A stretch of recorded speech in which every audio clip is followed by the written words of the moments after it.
કચ્છ જિલ્લામાં રાપર શહેરમાં આવનારી ચૂંટણીને ધ્યાનમાં રાખી અને કાયદો અને વ્યવસ્થા જાળવવા નવનિયુક્ત રાપર પીઆઈ આર.એલ. ખટાણા સાહેબે આજે રાપર પોલીસ સ્ટાફ સાથે રાખી શહેરની મુખ્ય બજારો અને ભીડ ભરેલા વિસ્તારોનું સઘન ચેકિંગ અને ટ્રાફિક ડ્રાઈવ હાથ ધરી હતી.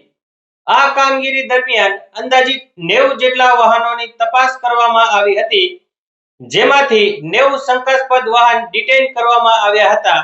ટ્રાફિક નિયમોના ઉલ્લંઘન બદલ 1980 કેસ નોંધવામાં આવ્યા હતા અને કુલ 5200 નો દંડ વસૂલવામાં આવ્યો હતો.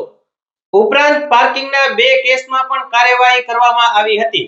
રાપર શહેરમાં ઉદ્ભવતી ટ્રાફિકની સમસ્યાનું નિરાકરણ લાવવા બાબતે વધુમાં વાત કરીએ આપણે રાપર નગરપાલિકા પ્રમુખ ચાંદભાઈ ઠક્કર પાસે. જે ટ્રાફિકની સમસ્યા છે તો આપણે પીઆઈ સાહેબ નવા રજૂઆત કરતા આજે જે નવા પીઆઈ સાહેબ આવ્યા છે તેમના દ્વારા ફૂટપાથ યોજવામાં આવી અને પોલીસ તંત્ર સાથે સંપૂર્ણપણે નગરપાલિકા કોલેબરેટ કરી જે પણ સમસ્યા હશે તે પોલીસ તંત્ર સાથે રહી જ્યાં જ્યાં જરૂરિયાત લાગશે તે દબાણો દૂર કરવામાં આવશે.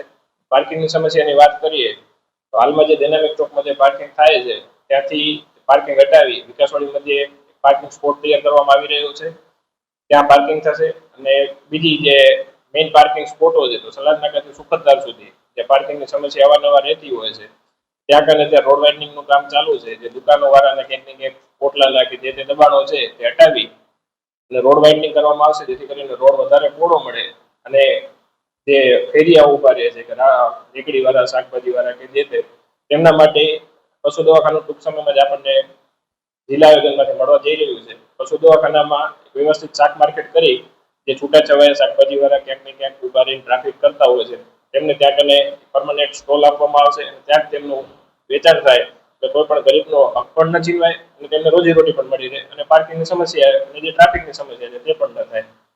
અને વધુમાં જે દુકાનવાળાઓ જે બારે શેડ કાઢ્યા છે કે ઓટલા કર્યા છે તેમને પણ ટૂંક સમયમાં અહીંયાથી નોટિસ આપવામાં આવશે કે તમારે જે તે ઓટલા છે તે સ્વેચ્છાએ તમારી રીતે હટાવી લો, નહીં તો નગરપાલિકા પોલીસ તંત્ર દ્વારા દબાણો દૂર કરી અને રોડ ખુલ્લા કરવામાં આવશે, જેથી કરીને ભવિષ્યમાં કોઈ પણ પાર્કિંગ માટેની અને ટ્રાફિક માટેની સમસ્યા ન રહે.